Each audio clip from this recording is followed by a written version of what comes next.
Hello and welcome to a special mini-sode of Ye Olde Crime, the show where Maddie and I discuss the funny, strange, and obscure crimes of yesteryear every Wednesday. This special bi-weekly segment is called Can You Crack the Cramp-Word, which is slang for a difficult or obscure term, which I thought was very fitting. So with me today from the Thanks for Coming podcast is Seth. And before we begin, I'd like to give him the opportunity to tell us a little more about himself and his podcast.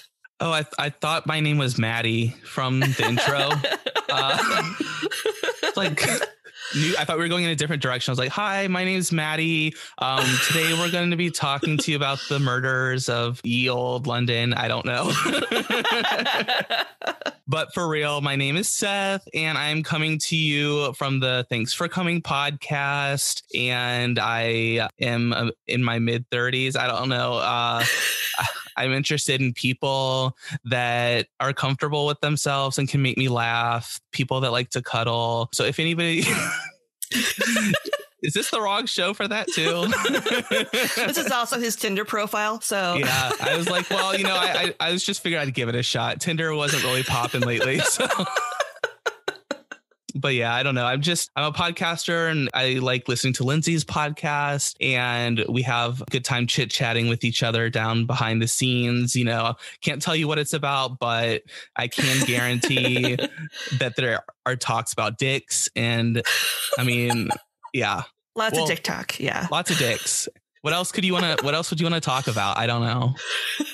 Yeah, pretty much. It all comes back to dicks. Yeah. Yeah.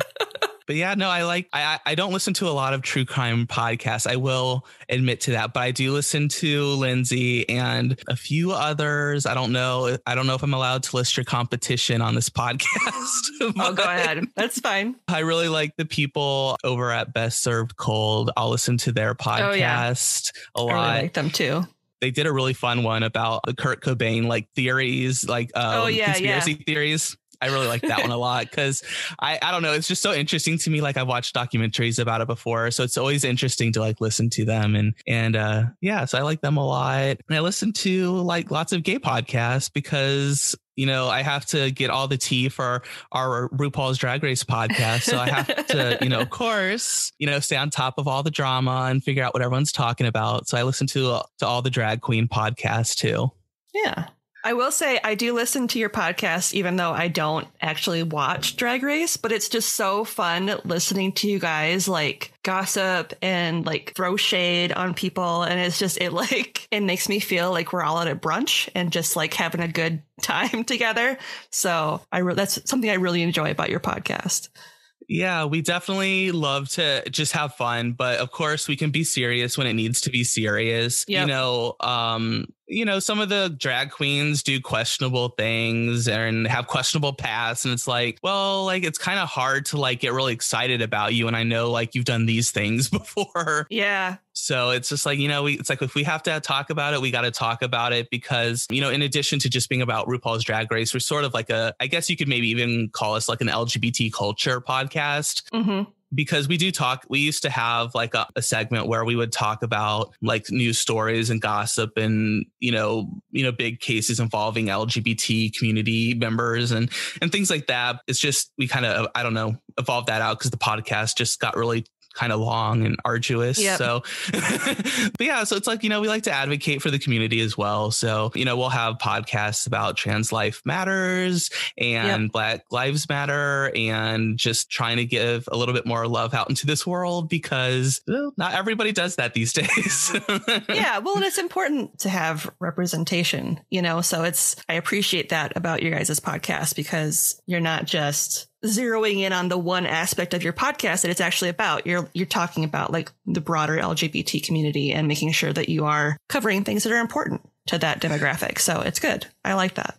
Yeah, definitely. Because we like to have fun. We like to be shady. We like to talk about drag queens, but we also want to do it in a way where we can be role models for LGBT community members. So, it's maybe people listening don't have a lot of LGBT friends and maybe we're the ones that help, bring topics up. And so we're educating people and things like that. I think that's really important because I feel people fear what they don't know. So if you talk about it, then it gives, a little bit more context and things like that. Maybe it'll change people's minds on things like, even within the LGBT community, there's like persecution against like our own like people. And so it's just like, we're all kind of like on the same team. Hello. Like, let's just be nice to each other. Yeah. It's like you get enough crap from people that are outside of the community. Be nice to each other for people that are in the community. You know what I mean? Like, yeah, lift definitely. each other up. Yeah, it's just like, I mean, everyone, you work stronger as a team than you do like individually. But yeah, I mean, that's what's also been kind of fun about getting to know you and like our other podcast friends. Like you kind of develop these like little circles of people you really click with and that are podcasters, and you can support each other that way too. So that's really fun. And I like that aspect of podcasting, because when we first started, like that was not my experience at all. And so it's like you kind of have to find your like way into like through podcasting and stuff like that. And it's been nice to get to like actually know people like over the internet. And I feel like I made friends all around the world. It's just so fun. Yeah, that's definitely one aspect of independent podcasting that I was not expecting as far as the community and stuff, like just how warm and generally accepting the community is of like other podcasters, and how people will like promote other podcasters and like actually want to be friends with you and stuff like that. Like that's just such an unexpected concept for me, like in this community. And it's something that I really, truly love about this small, I mean, it's not really small anymore, but community. It was a lot smaller when we started like 3 years ago. Yeah, I feel probably since quarantine start, everyone's like, I gotta make a podcast. I'm gonna make a podcast. Yep, I mean, which we did too. Let's be clear, but I do feel like more and more there are more and more people that are joining the podcast community. But at the same time, I've made a lot of really great friends through podcasting that I would not have met otherwise. So I very much appreciate this community of people, because I wouldn't have met you. You ready to play a game? Yeah, I want to play a game. Let's have some fun. Okay. So I am going to share with you 2 totally different Victorian slang terms, and you need to try and guess what the term is slang for. Okay. Okay. I think I can do it. I have faith in you. You might surprise yourself. I might. So your first term is doing the bear. Oh, man, it's so hard not to go there, Lindsay. I know. Like, that's obviously not the meaning that this is. It's not bestiality, I promise. All right, I'll go the other way. So doing the bear, is that just like doing the bare minimum? Like you're not putting in much effort? It's actually a form of courting that involves hugging. So like bear hugs. Yeah. Okay. Well, I was wrong.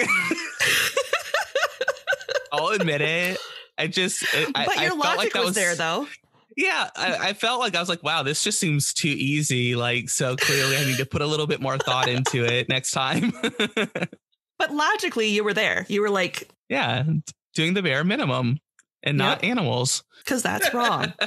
We do not that. Condone okay. That. Yeah, don't do that. Maybe they did that in the Victorian times, but not anymore. We don't do that anymore. We don't do that anymore. We frown on that these days. Yeah, big time. We're not that kind of podcast. Yeah, I'll maybe Lindsay will put a couple down below just in case you want to find those kind of podcasts.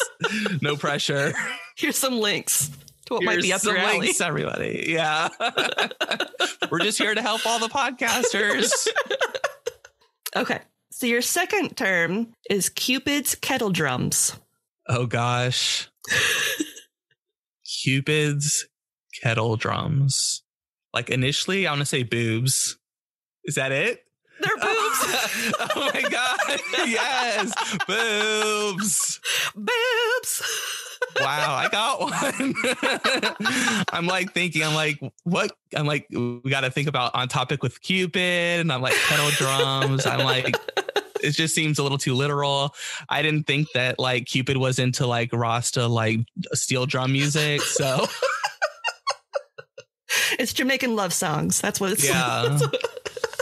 Jamaican, like, yeah. The Little Mermaid. Love is in the air. Love is in the air and kettle drums. And kettle drums. Yeah. Hope everyone listening, I hope all of your Cupid's kettle drums are feeling nice today. Make sure you get your Cupid's kettle drums checked regularly if you're over the age of 40. Yeah, you never know what you might find in there. So there's nothing worse than some bumps on your kettle drums. Yeah. Oh my gosh. Wow, I got one. I got one and I missed one. I feel so accomplished. You should. You and Ashley and Tom are the only ones who have gotten one right. So yes, I'm happy to be in that company. Very good company. Make sure y'all listen to their podcasts as well. Yep. They're a lot of fun too. I like listening to their podcasts. But yeah, I mean, it's like I feel like accomplished. But when you think about it, like really, I have a 50% accuracy rate. So like I'm definitely failing. Well, don't think that way. You're a winner in my book. I guess technically, since there's only two, maybe this is like a glass half full situation. Yep. Yeah, I rocked it. I got one. You got one. You nailed it. I'm so proud of myself. You hit it out of the park. And now you have a new term that you can use when you're referring to breasts. I do. Yeah, I'm going to definitely incorporate that into a lot of my tweets now. So you'll be like, what is he talking about? He's really into Valentine's Day. He won't let it go. It's March. Like June. Yeah, it's March. Like, what the heck? You know it's July, right, Seth? Let it go. Oh my gosh. Just love me some Cupid kettle drums. Oh my gosh. That's funny. Awesome. Well, hello, America, and thanks for coming. My name's Seth. What's yours? Hey, it's Jamal. And Stony. Have you ever had drag race withdrawal? You know the symptoms. Not enough glitter, eyelashes not staying glued down, and that red itchy rash that just won't go away. You should see a doctor for that. And the only prescription for your blues is more Thanks for Coming, the most magically gay podcast. With at least 150 podcasts, 7 seasons of Drag Race coverage under our belt, and topical queer discussions, there's a little bit for everyone here. That's right. We're even featured on Cosmopolitan's list of top 7 RuPaul's Drag Race podcasts that spill the hottest tea. Join us every week as we bring you a fun recap of the latest episode of whatever season we're covering. It'll make you feel like you're back on the couch discussing the latest episode of Drag Race with all your friends. Stop by thanksforcomingpodcast.com for links to listen on your platform of choice, links to all of our social media and recent happenings. Oh, what are you waiting for? Go check us out, Hanny. Thanks for coming, a RuPaul's Drag Race podcast. Well, I would like to thank Seth for joining me today for Can You Crack the Cramp-Word? And before we go, would you like to tell our listeners where they can find you on social media? Yeah, absolutely. You can find me on Twitter. We are at TFC Pod, on Instagram at TFC Pod. And if you're interested in sending me email and gift cards or whatever you want to do, our email is tfcpod@gmail.com. I don't know if that's a thing that people do, but maybe we'll start it. There you go. Start it. Yeah. So you can find us there. If you're interested in music, I have a now defunct music podcast that you can listen to a few episodes of. It's called Treble Treble Podcast.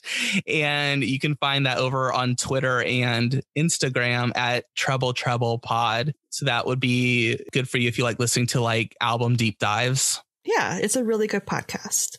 Yeah, that was a lot of fun to do. I just don't have time because doing 2 podcasts is really hard. It is really hard.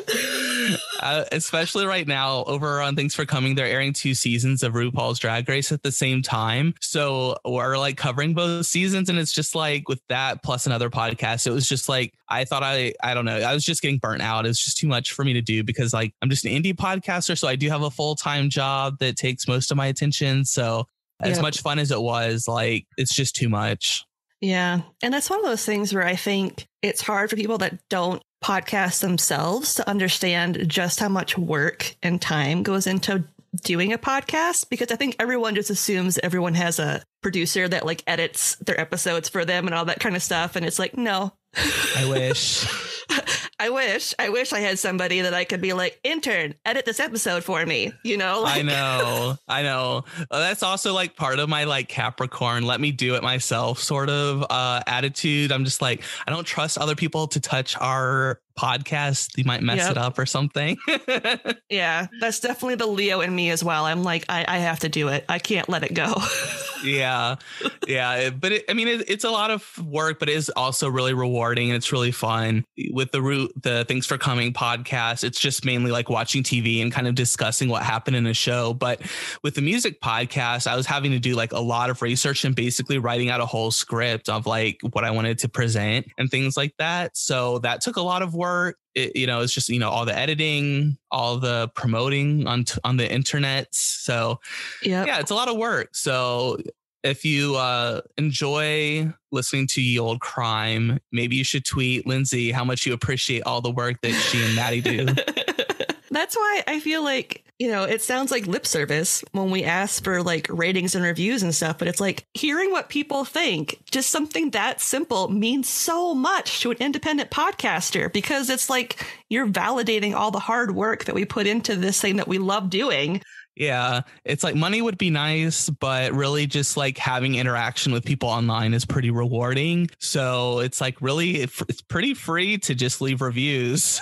So it's like we're not asking for your money. Just spend like 5 minutes or less leaving a review, please. Or just tweet us. Tell us that you enjoyed what you heard. I don't know. Like I don't know. We're not harping on you. I'm sure your audience is very on top of it and do that sort of thing for you though. So I always remember those people that leave reviews and that tweet us a lot. And so I always make sure to visit their little profiles more and try and interact with them more because I appreciate them.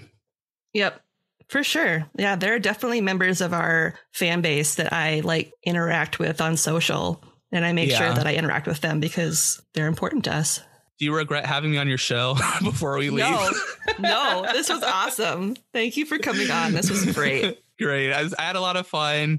Thank you so much for having me. Continue listening to Lindsay if you're listening now, and tell all your friends to find her because she's so much fun. And I don't know. You can listen to us too if you want. If you like RuPaul's Drag Race, or if you liked anything you heard and just want to chat with us, you can tweet us too. Thank you so much, Lindsay. You're welcome. This has been fun. And is it over? Are we done? It's over. I can talk more if you want. Are we good?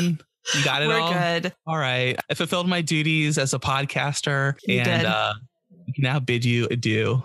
I'd like to thank Seth once again for joining me on Can You Crack the Cramp-Word? And I will include links to both Thanks for Coming and Treble Treble. I encourage you guys to check out both. And as always, I'm Lindsay, and I'll see you next time with another tale as old as crime.